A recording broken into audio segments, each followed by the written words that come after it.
कहीं से जाने के लिए सबसे बुरा अगर टाइम होता है, सबसे बुरा मतलब एकदम वर्स्ट टाइम अगर होता है कोई, तो वो होता है दोपहर का। Yes exactly. और वो भी ऐसे टाइम पे जहाँ पे तुम्हें खतरनाक वाली धूप लगती हो और उसी टाइम पे तुम्हें निकलने की एक मजबूरी हो, तो इससे वर्स्ट कोई टाइम नहीं हो सकता। Exactly. So welcome back to the channel everyone, this is Umaji and you are watching on Laturkar Umaji channel. So मैं एक अर्जेंट काम से नहीं एक नहीं बल्कि 2-3 काम की अर्जेंसी में मैं जा रहा हूँ मुंबई के लिए। और मुंबई के लिए निकलने के लिए मेरा जो टाइमिंग आज वो फिक्स हुआ है वो है आज दोपहर के 12 बजे। सो या मैं सुबह से मैं डिसाइड करके रखा था कि मैं मैक्सिमम 10 बजे एटलीस्ट निकल जाऊंगा, लेकिन छोटे छोटे कामों में इतना बिजी हो गया कि मेरे को खुद को समझ में नहीं आया कि मैं कैसे और क्या मैनेज करने वाला हूँ। बिकॉज़ अभी मैं 10 बजे का टाइम मैं क्यों रखा हूँ, because of this thing, bike की वजह से। और ऐसा करके अगर मैं बाइक चलाऊं तो हो सकता है कुछ गड़बड़ हो जाएगी। या सो बाइक की वजह से मैं दोपहर में या फिर मॉर्निंग में निकलने की सोचा और वही सोच के मैं निकला हूँ। कभी भी ये ब्रेकडाउन हो सकती है। तो यस, टोटल 2-3 काम है अपने रास्ते में, और वो काम को मद्देनज़र रखते हुए अपन निकले हैं दिन के उजाले में, ना कि रात के अंधेरे में।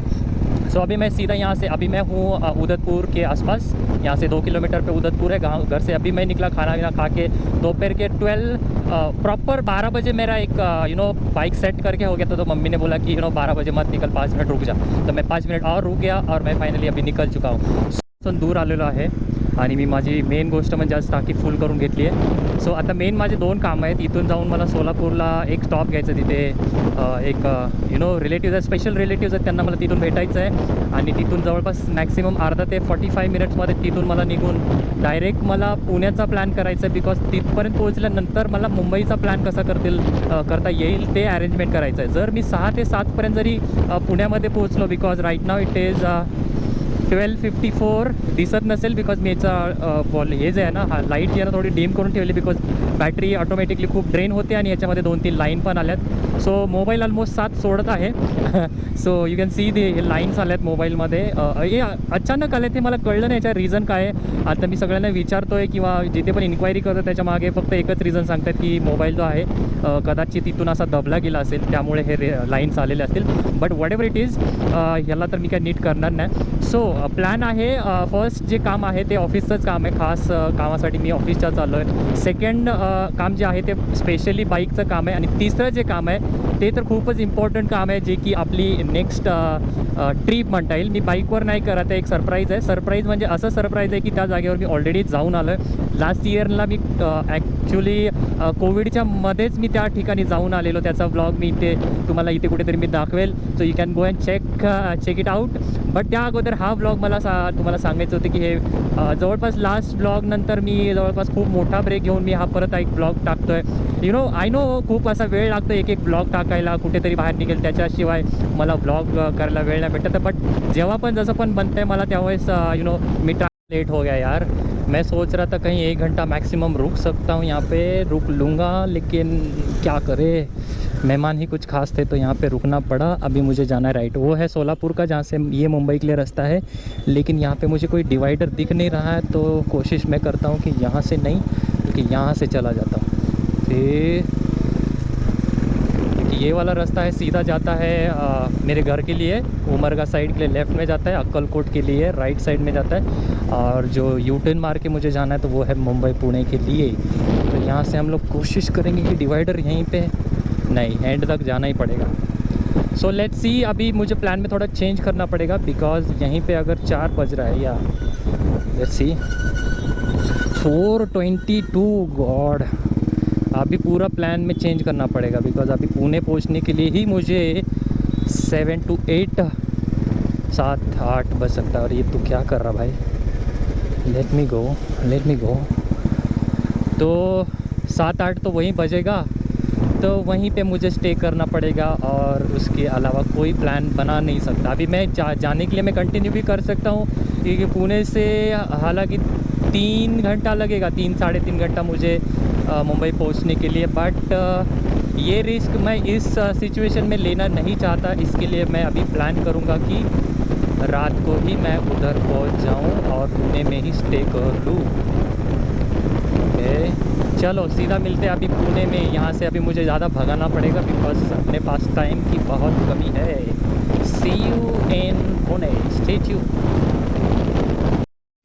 सो it's a new morning and हो सकता है आज का जो ब्लॉग होगा वो इस बाइक के साथ लास्ट वाला ब्लॉग होगा, बिकॉज जो प्रॉब्लम मेन था इसका, मैंने इसका सॉल्यूशन फाइनली कर तो दिया। कल रात को इतना परेशान हो गया था, मैं क्या ही बताऊं। रात के करीबन 11-11:30 बजे यहाँ से एक घाट आता है जहाँ से रात को बाइक बंद पड़ी थी, तो उसकी वजह से इतना परेशान हो गया कि दो बंदे लोग जिन्होंने हेल्प की उनकी वजह से थोड़ा सा राहत मिली। बट अदरवाइज़ उसके अलावा मेन सीन बैटरी हो गया, पूरा बैटरी डेड हो गया था, इसकी वजह से इसमें कुछ कर नहीं पाया। लेकिन अभी फाइनल इसका सॉल्यूशन है और हो सकता है ये वाला ब्लॉग और ये वाली राइड जो है वो लास्ट राइड होगी इसके साथ। हो सकता है कुछ नया देखने को मिलेगा, बिकॉज अभी इसके बाद इतना प्रॉब्लम होने के बाद मुझे नहीं लगता मैं इसके साथ वापस राइड कर सकता हूँ।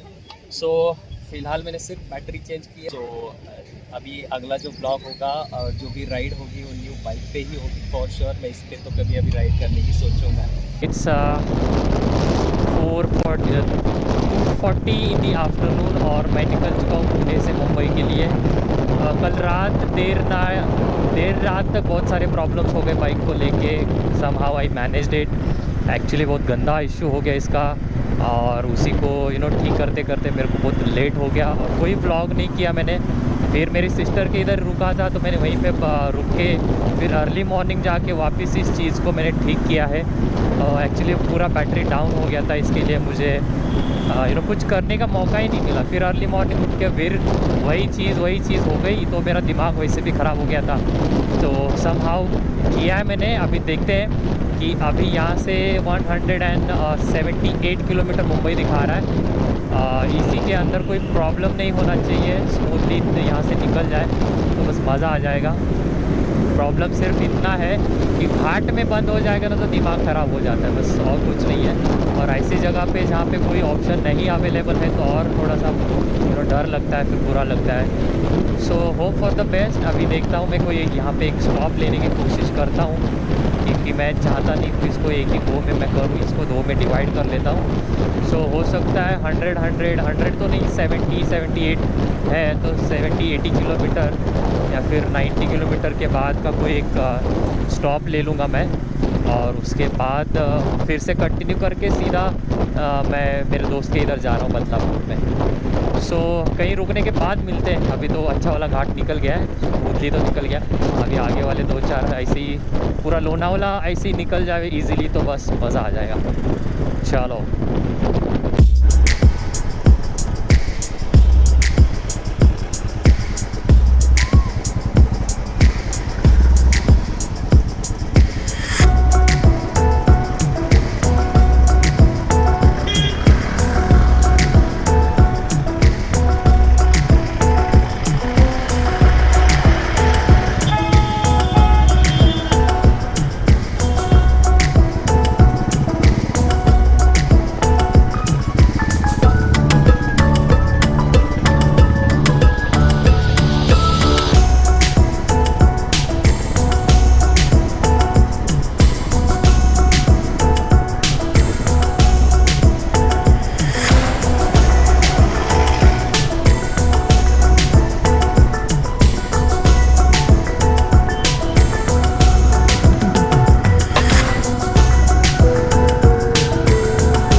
Okay, so welcome back to the channel everyone. So this is the second day और मैं आ चुका हूँ यहाँ से ऑलमोस्ट 40 किलोमीटर दूर हूँ बदलापुर से।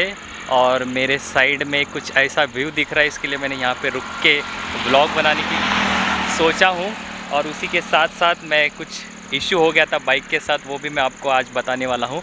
उसके पहले कि कुछ और दिखा लूँ आप लोगों को, ये पूरा सा 360 व्यू दिखा देता हूँ ताकि आप लोगों को समझ में आ जाए कि कैसा यहाँ का व्यू दिख रहा है। ये वाला ख़ास करके बहुत सही लग रहा है, इसके लिए मैं यहाँ पे रुका हूँ। अभी यह सिर्फ 40 किलोमीटर बदलापुर है और मैं वहाँ पे दोस्त के घर रुकने वाला हूँ। सो कल 12 बजे मैं घर से निकला था एज़ यू नो, और रात को 11:30 बजे बाइक की वजह से मुझे लेट हो गया सिर्फ पुणे पहुँचने के लिए।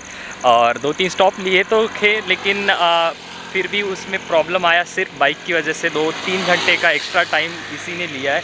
तो आज सोचा इसका आज अच्छे से आप लोगों को रिव्यू दे दूं कि ऑलमोस्ट 29,000 हुआ है।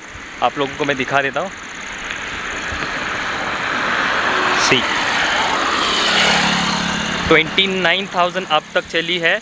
तो आज आपको इसका पूरा रिव्यू देता हूँ कि मैं इसमें क्या क्या अच्छी बातें हैं और क्या क्या बुरी बातें हैं, ताकि आप लोग भी अब अगर सोचते रहेंगे कि आपके पास रॉयल एनफील्ड स्टैंडर्ड मॉडल हो, तो ये सबकी अलग अलग ख्वाहिश होती है। तो मैंने भी यही सोच के लिया था और घर में बाइक इसी के लिए इसी रीज़न से बाइक यहाँ पे थी एक्चुअल में सोचा जाए तो। चलो पहले फटाक से मैं आप लोगों को शॉर्ट में पहले 2-3 चीज़ें जो है अच्छी बातें मैं इसके बारे में बताता हूँ, फिर हम लोग बात करते हैं थोड़ी सी कॉन्स के बारे में। तो प्रोज इसमें ये है कि बहुत सही माइलेज देती है। मैंने 2019 में ये बाइक ख़रीदी थी जब ऑलमोस्ट कोरोना 2-3 महीने में स्टार्ट हो गया था। गाड़ियाँ बहुत तेज़ चल रही है, इसके लिए शायद आवाज़ नहीं आता रहेगा, तो सो सॉरी। तो 2019 में लेने के बाद छोटा मोटा राइड हुआ, जैसे कि लोनावला, इगतपुरी, ये 2 छोटे राइड हो गए, उसमें कभी कोई प्रॉब्लम नहीं आया। लेकिन जैसे कोविड लग गया तो ऑलमोस्ट 7-8 महीने के लिए गाड़ी जो है पूरी तरह बैठ के थी, किसी ने इसको चलाया नहीं था। लोकल ही कभी कभी ट्राई करते थे, जब भी लॉकडाउन खुलता था तो कभी तो ट्राई करते थे, लेकिन उसके अलावा कभी ट्राई नहीं किया। फिर गांव में आने का प्लान हो गया एंड देन मैंने सारी अपनी राइड चालू की। तब से जो धीरे धीरे प्रॉब्लम आना चालू हो गया, उसमें से पहला प्रॉब्लम पहले प्रोज बता देता हूँ, अच्छी बातें बता देता हूँ ताकि आप लोगों को समझ में आ जाए। माइलेज बहुत अच्छा है, 40 किलोमीटर का तो एवरेज जो है ना कहीं नहीं है। मेरा मिनिमम मैंने कभी चेक नहीं किया, लेकिन मेरा मिनिमम जो है वो 40 का एवरेज देती है। 40 to 45 का एवरेज एकदम सीधा दे देती है, उसमें कोई टेंशन नहीं है। अगर हाईवे की बात करूँ तो हो सकता है उससे भी ज़्यादा देती हूँ, लेकिन एवरेज में बहुत सही है। 350 सीसी का इंजन है तो बहुत सॉलिड इंजन है। ट्रिपल सीट भी मैं गांव में ट्राई करता हूँ तो वो भी बहुत अच्छे से, इसको कोई तकलीफ़ नहीं है कि इसको बहुत हेवी हो रहा है, कुछ नहीं है, सीधे लेके जाती है और इजीली उसको ना तुम लोग राइड कर सकते हो। सो कंफर्टेबल थोड़ा बहुत है, अगर तुम छोटा मोटा राइड कर रहे हो तो उसको कंफर्टेबल है। लेकिन अभी आते हैं कॉन्स के बारे में। पहला 16,000 किलोमीटर होने के बाद ये जो कंसोल है, मैं आप लोगों को ऐसे दिखा देता हूँ। सी ये जो कंसोल है, इसका जो स्पीडोमीटर का ये जो कांटा है वो जो है धीरे धीरे हिलने लगा, ये वाला। और उसके साथ साथ ये जो इसका यहाँ का जो लाइट होता है, इसको मैंने 3-4 बार बदल लिया है, इसको बदलना पड़ा पहली बात तो। फिर ये कभी कभी बंद चालू होता है, ये तो चलता है, लेकिन ABS हमेशा चलता है, इट इज़ गुड थिंग। लेकिन ये जो पेट्रोल का फ्यूल का जो इंडिकेटर है वो हमेशा कभी कभी बंद चालू उसके मूड पे डिपेंड रहता है। अभी पेट्रोल अगर फुल भी किया रहेगा, जैसे कि आज मैंने किया है, पेट्रोल फुल है, फिर भी ये मेरे को इंडिकेटर दिखा रहा है, तो ये ऊपर नीचे होता रहता है। दूसरी बात इसका सीधा ये मैंने ये जो हैंडल है मैंने आफ्टर मार्केट लगाया हुआ है, ये वाला हैंडल आफ्टर मार्केट का है, तो इसमें कोई प्रॉब्लम नहीं है। बीच में थोड़ा सा प्रॉब्लम हो गया था लेकिन वो सॉल्व हो गया, लेकिन ये कंफर्टेबल लगता है। दूसरी बात मेन है इसके शॉकअप्स की, बहुत तकलीफ़ वाला यही सीन है। इसका शॉकअप्स इतना तकलीफ़ दिया अब तक, जितने भी मैंने राइड किया उसमें ज़्यादा से ज़्यादा तकलीफ़ सिर्फ इसी की वजह से हुई है, क्योंकि छोटा से छोटा खड्डा भी आता है ना, छोटे से छोटे खड्डे में भी वो फील देता है कि सिंगल हो, डबल हो, ट्रिपल हो, कुछ फ़र्क नहीं पड़ता है, सीधा वो फील करा देता है कि यार किसी खड्डे में जा रही है। इवन स्पीड ब्रेकर आता है ना, छोटा से छोटा स्पीड ब्रेकर आता है तो फट करके कमर को वो फील होता है, तो ये एक अच्छी बात नहीं है। उसका मैंने स्टॉक जो सीट था वो निकाल दिया था और मैंने वो बाद में स्प्लिट सीट लगाया था। आपको ये दिखा देता हूँ, क्योंकि उनका जो स्टॉक वाला सीट रहता है तो वो कंप्लीट सिंगल सीट रहता है, तो मैंने क्या भाई साहब ने मेरे किया था, ये जो लगाया था शुरुआत में बहुत सही था, लेकिन धीरे धीरे आप देख सकते हो कैसा खड्डा गिर गया इसके अंदर बैठ बैठ के। तो उससे 100 किलोमीटर से ज़्यादा अगर राइड करते हो तो इसमें बड़ा तकलीफ़ होना चालू हो जाता है, क्योंकि गंदा वाला बम और बैक दोनों को पेन होना चालू हो जाता है। तीसरी बात बैटरी का इशू था, जो कि मेन अभी मेरा चल रहा है इशू, ये ऑनगोइंग इशू है। मुझे लगा कि शुरुआत में मैं जब गाँव आया था तो इसका ये मेजर इशू मुझे धीरे धीरे पता चलने लगा। पहली बार तो गांव में आने के बाद एक दिन ऐसा हुआ कि पूरी बैटरी डाउन हो गई, तो मुझे लगा कि चल नॉर्मल रहेगा। इसको मैंने रिचार्ज कराया, रिचार्ज करने के बाद ऐसा ही हो रहा है कि एक दिन पहले अगर बैटरी कहीं यूज़ नहीं किया, मतलब अगर एक दिन मैं राइड नहीं करता हूँ तो बैटरी पूरा ज़ीरो होने लगा, और दूसरे बार ऑटोमेटिक चार्ज होती थी। तो ये सीन कुछ समझ में नहीं आया, तो मैंने उसको चेक कराने के बाद पता चलता है कि बैटरी गई है। तो उन्होंने बैटरी चेंज कराया। बैटरी चेंज करने के बाद भी इशू रिजॉल्व नहीं होता, तो उन्होंने ये RR यूनिट है जो इसको चार्ज करता है बाइक को, और ये रिवर्स चार्ज होता रहता। तो ये हुआ, ये भी चेंज करने के बाद भी कोई प्रॉब्लम सॉल्व नहीं हुआ। तो अभी जो एग्जिस्टिंग प्रॉब्लम है वो है पेट्रोल टंकी में जब पानी जाने के बाद कैसा फील होता है, झटके दे के बाइक थोड़ा बंद होती है, फिर कभी कनेक्शन लूज़ होता है। तो वो एग्जैक्ट सीन मेरे साथ हो रहा है पिछले कई महीने से। मैंने पूरा कर्नाटका का राइड भी इतने परेशानी में किया, क्योंकि जब भी मैं इनको सर्विस सेंटर में दिखा देता था तो उनको कुछ भी समझ में नहीं आ रहा कि एक्चुअल में सीन क्या है। तो वो समझ में नहीं आ रहा था, इसके लिए मैंने 2-4 बार हर जगह ट्राई किया, लोकल गैरेज में ट्राई किया, लेकिन उन्होंने किसी ने भी मुझे इसका सॉल्यूशन नहीं दिया। तो अभी एक लोकल बंदा जो मुझे मिला है किसी एक कोई तो गांव था, वो मैं वहाँ से आ रहा था, तो उस बंदे ने मेरे को बोला कि आप इसको ना पूरा इसका जो वायरिंग है वो वायरिंग जो है पूरा आपको निकालना है और उसको सेट करना है, नया वायरिंग डालना है, वायरिंग किट बोला। और एक दूसरा जो नाम लिया वो पल्सर किट था। तो ये दोनों चीज़ें अगर मैं करता हूँ तो उसने गारंटी लिया है कि उसके बाद कभी कोई प्रॉब्लम नहीं आ सकती। तो बट मुझे थोड़ा सा डाउट लग रहा है, बिकॉज किसी भी इसके जो वायरिंग्स है अंदर की किसी भी चीज़ में मैंने कोई छेड़खानी नहीं की है, तो उसमें तो कोई प्रॉब्लम आने का सवाल ही पैदा नहीं होता है। सिर्फ मैंने जो चेंज किया वो है ये हैंडल में चेंज थोड़ा सा छेड़खानी किया है, और हेडलाइट में चेंज किया है।